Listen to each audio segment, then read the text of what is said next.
Pabalik na sa probinsya ang ilan sa mga nag-holiday break sa Metro Manila. Ang ilan sa kanila magang bumiyahe para iwas daw sa dagsa ng mga pasero. At live mula sa PTEX, nasa frontline na balitang yan si Reniel Pawid. Reniel, marami pa bang pasahero yan?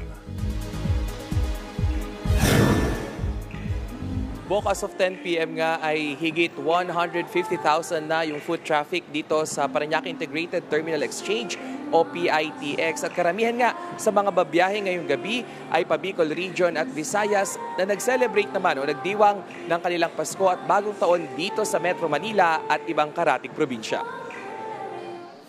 Alas 9 ng gabi nang dumating sa Parañaque Integrated Terminal Exchange si Jennifer. Matapos ang halos isang linggong bakasyon, babalik na siya sa Iriga City sa Camarines Sur para sa kanyang trabaho. Di gaya ng ibang nagkumahog makakuha ng tiket kaninang umaga, mas pabor kay Jennifer ang pagbiyahe ng gabi. Matutulog ka na lang. Pag sa araw, magastos. Kasi, ang daming inihintuan. Ang mga estudyanteng sina Robert at Raylene pauwi na ng Zambales matapos ang kanilang holiday break kasama ang kani-kanilang kaanak. Bitbit nila ang banig at ilang bagaheng puno ng damit mula Cavite. Kahapon sana sila nakatakdang bumiyahe pero fully book ang mga bus. Mas okay po kasi yung hindi na po rush hour tsaka hindi na po nakikisiksikan. Sa Mindoro naman ang uwi ni Liza kasama ang 3 anak. Nakagawian na niyang bumili ng tiket 2 araw matapos ang New Year. Nadala na raw kasi siya sa walang humpay na iyak ng mga anak nang minsang maipit sa siksikan. Naku, napakahirap po. Gawa ng hindi kami sobrang siksik kapag pauwi ho kami ng Mindoro. Sobrang siksik. Kaya ngayon kami umuwi kasi maluwag-luwag na. Pagtitiyak ng pamunuan ng PITX, sapat sa ngayon ang bilang ng mga bus at walang naitalang delay sa mga biyahe. Ina-expect natin by this weekend until Monday, mayroon pa rin tayong ma-experience na surge ng mga passengers dahil yung iba, nag-leave yan, tinuloy-tuloy nila until Friday. So baka this weekend pa lang sila babalik coming from their provinces.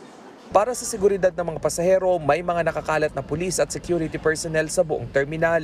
May pinaiikot din ng mga K9 dog sa mga entry at exit points ng PITX.